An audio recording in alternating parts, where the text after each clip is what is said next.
안녕하세요. 세상 속의 제자도 이상준입니다. 오늘은 여러분들과 함께 교회에서 많이 사용하는 성전이라는 용어를 같이 생각해 봤으면 좋겠습니다. 성경에서 성전이라고 하는 것은 하나님이 거하시는 곳이죠. 하나님이 어떤 장소가 필요하시거나 어떤 건물이 필요하신 분은 아니시죠. 그러나 하나님이 하나님 백성들에게 성전을 만들라고 하신 것은 하나님이 그 백성들과 함께 하신다, 그곳에 거하신다, 그들을 통치하신다라고 하는 상징적인 의미가 있는 거죠. 그런데 문제는 뭐냐면 신약으로 와서 예수님이 오시고 십자가에 죽으시고 부활하시고 승천하신 다음에 이 땅에 이제 교회가 시작됐는데, 그리스도의 몸으로서의 교회가 시작됐는데, 신약 이후의 교회들이 어떤 특정한 장소와 특정한 건물을 성전이라고 부르는 것이 합당한 것인가 라고 하는 문제인 것이죠. 저는 오늘 그런 문제에 대한 내용을 성경적으로 좀 같이 살펴보기를 원합니다. 특별히 이제 마가복음 11장에 보면 유명한 사건이 나오죠. 예수님이 성전에 들어가서 성전을 척결하신 것. 보통은 성전 청결이라고 부르는데, 그래서 제가 갖고 있는 이 성경에도 성전을 깨끗하게 하시다라고 하는 그런 제목을 붙였는데, 그래서 우리가 그걸 성전 청결이라고 부르죠. 근데 저는 성전 청결이 아니라 성전 척결이라고 부르고 싶어요. 왜냐하면 예수님이 성전의 기능을 끝내신 거거든요. 자, 11장 15절에 보면 이런 내용이 있습니다. 성전에 들어가셔서 성전뜰에서 팔고 사는 사람들을 내쫓으시고 돈을 바꾸어주는 사람들의 상과 비둘기 파는 사람들의 의자를 둘러 엎으시고 성전뜰을 가로질러 물건을 나르는 것을 금하시면서 예수님께서 유명한 말씀을 하시죠. 내 집은 만민이 기도하는 집이라고 불릴 것이다 하지 않았느냐. 그런데 너희는 그것을 강도의 소굴로 만들어 버렸다라고 하면서 그들을 이제 책망하시고 성전을 척결하신 거죠. 그러면 왜 성전을 척결하셨다고 그렇게 얘기하느냐? 자, 이 말씀 앞뒤로 유명한 또 사건이 나옵니다. 어떤 사건이냐면 무화과 나무를 저주하시는 사건이 나오죠. 그러니까 가운데에 성전 척결 사건이 나오고 앞과 뒤로 무슨 사건이 나오냐면 무화과 나무를 저주하시는 사건이 나와요. 그래서 11장 12절에 보니까 예수님이 베다니를 떠나가실 때 시장하셨다. 그러니까 배고프셨다. 그래서 멀리서 잎이 무성한 무화과 나무를 보시고 혹시 그 나무에 열매가 있을까 하여 가까이 가보셨는데 잎사귀 외에는 아무것도 없었다는 거죠. 그래서 예수님이 뭐라고 말씀하시냐면 이제부터 영원히 내게서 열매를 따 먹을 사람이 없을 것이다. 제자들이 예수께서 말씀하시는 것을 들었다라고 하면서 바로 15절에 성전 척결 이야기가 나오고, 그리고 이어지는 20절부터 보면 다시 그 무화과 나무 이야기가 이제 또 등장을 합니다. 20절에 보니까 이른 아침에 그들이 지나가다가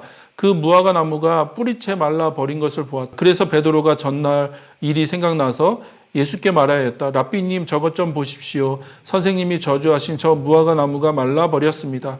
예수께서는 그들에게 말씀하셨다. 하나님을 믿어라. 내가 진정으로 너에게 말한다. 누구든지 이 산더러 번쩍 들려서 바다에 빠져라 하고 말하고 마음에 의심하지 않고 말한 대로 될 것을 믿으면 그대로 이루어질 것이다. 그러므로 나는 너희에게 말한다.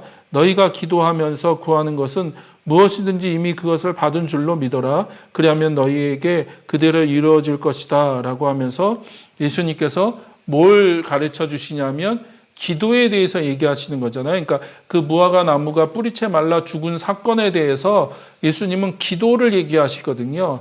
그러면 잘 보세요. 구조가 이렇습니다.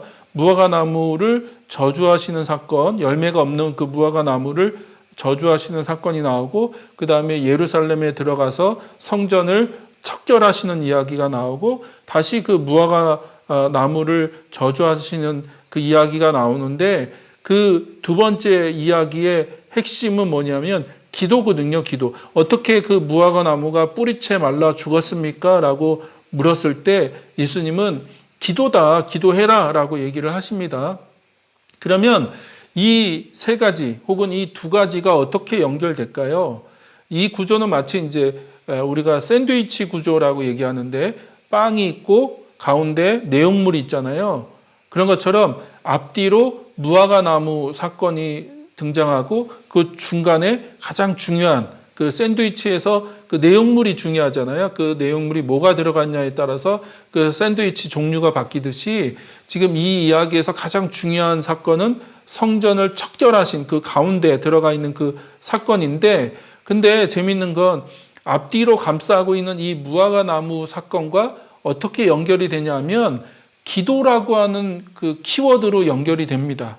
그래서 예수님이 성전에 들어가셔서 성전을 척결하시면서 기도하는 집이다. 내 집은 만민이 기도하는 집이다라고 하는 기도를 강조하신 거잖아요. 재밌잖아요. 제사가 아니라 기도를 강조하셨다는 것도 재밌고, 그리고 그 무화과 나무 사건의 그 결말 뒷부분에서 예수님이 어떻게 이런 일이 일어날 수 있습니까? 라고 물었을 때 그 베드로에게 뭐라고 말씀하세요? 기도해라. 기도가 그런 일을 가능케 한다라고 얘기를 하시죠. 그러면 이렇게도 해석이 가능한 거예요. 그럼 여기서 말하는 무화과 나무가 뭐냐라고 했을 때 그 무화과 나무는 성전이라고 얘기할 수도 있고 그 당시 유대인들의 신앙생활이라고 얘기할 수도 있고 뭐 여러 가지로 얘기할 수 있는데, 그러나 이 말씀의 구조로 의하면 성전이라고 보는 것이 합당하고, 무화과 나무에게 열매를 구하셨는데 열매가 없었다. 그럼 그 열매가 뭔가라고 할 때 그게 바로 기도죠. 기도. 근데 예수님은 그 성전에 기도가 없었던 것을 보시고, 그러니까 여러 가지 성전의 종교적인 의식이나 행사들, 그런 프로그램들, 그걸 위해서 많은 일들이 그 안에서 벌어지고, 심지어 이제 이윤을 추구하는 장사의 그 일들까지 벌어지는 것들을 보시고 예수님이 그 모든 것들을 다 내쫓으시면서 성전의 기능을 끝내신 거거든요. 왜냐하면 무화과 나무를 저주하신 것처럼, 그래서 뿌리채 말라 죽은 것처럼 예수님이 지금 성전의 기능을 끝내신 거다라고 보는 것이 저는 합당하다고 봅니다. 그래서 그 성전이 이제 AD 70년에 로마에서 다 이제 회파되고, 그 이후로는 더 이상 건물로서의 성전은 존재하지 않죠. 왜냐하면 더 이상 하나님이 어떤 특정한 건물, 특정한 장소에 머무르지 않으시기 때문에 그래요. 그러면 신약에서는 하나님이 어떻게 하나님의 백성 가운데 머무르십니까? 그게 바로 성령이잖아요, 성령. 그래서 우리가 자꾸 성령을 무슨 뭐 파워나 능력이나 어떤 은사나 그런 거로만 이해하는데, 신약에서 성령은 성전을 대체하는 거죠. 구약의 성전의 기능, 하나님이 하나님의 백성 가운데 거하신다고 하는 그 성전의 기능을 이제는 신약에서는 그 하나님의 그 백성들 가운데 성령으로 임하셔서 그들 가운데 거하시죠. 그들의 삶 가운데 거하시고 그들의 마음 가운데 거하시고 그들과 함께 동행하시고 그들을 이끄시고 그들을 가르쳐 주시고 생각나게 하시고 인도하시는 분이 누구세요? 성령님이시죠. 성령님. 그래서 새 언약, 옛 언약의 그 이야기가 있고 새 언약의 이야기가 있고, 예수님을 통해서 이루어진 새 언약의 핵심은 내주하시는 성령님, 하나님의 백성 가운데 성령께서 이제는 찾아오시는 그 오순절의 놀라운 사건을 새 언약의 본질로 보는 것이 합당하다라고 하는 것을 우리가 다시 한번 기억해야 된다는 거죠. 그래서 더 이상 건물로서의 성전은 존재하지 않는다. 신약에서 건물로서의 성전은 존재하지 않고 나중에 이제 요한계시록에 가면 성전이 회복되기는 하는데, 재밌는 건 요한계시록에서는 더 이상 성전이 존재하지 않는다는 거죠. 그러니까 에스겔 환상에서는 나중에 이제 에스겔 뒤편에 보면 그 회복된 이스라엘 공동체의 가장 중앙에 성전이 존재하잖아요. 근데 요한계시록에 가면 그 구약에 나오는 성전이 존재하지 않아요. 성전이 등장하지 않습니다. 그 새하늘과 새 땅, 새 예루살렘이 하늘로부터 내려오는데 성전이 존재하지 않습니다. 왜요? 하나님이 그들의 성전이 되어주시기 때문에 그래요. 그러니까 더 이상 어떤 특정한 장소와 특정한 건물과 특정한 공간을 성전이라고 부르는 것은 합당치 않다. 그건 성경적인 표현이 아니다라고 하는 것을 우리가 다시 한번 기억했으면 좋겠습니다. 그래서 자꾸 목사님들이 아니면 교회 성도들이 어떤 예배당을 성전이라고 부르는 표현들을 자주 듣는데, 저는 그건 합당한 표현이 아니다. 그거는 성경적으로 옳은 표현이 아니다라고 하는 것을 우리가 다시 한번 기억하고, 그냥 저는 예배당 정도 부르는 것이 합당하고요. 그래서 그 예배당이 중요한 게 아니라 그 예배당에 모여 있는 사람들이 중요한 거죠.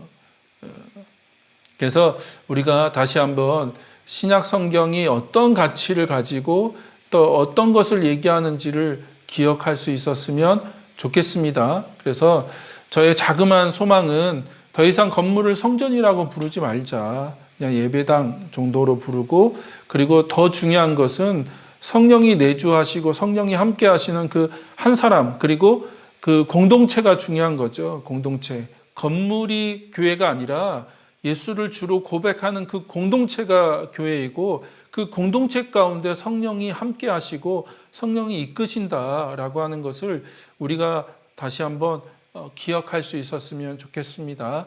더 이상 건물을 성전이라고 부르지 말자.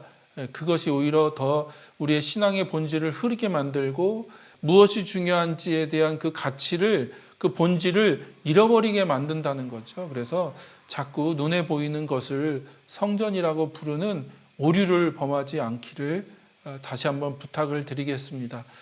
감사합니다. 그럼 또 다음에 뵙겠습니다.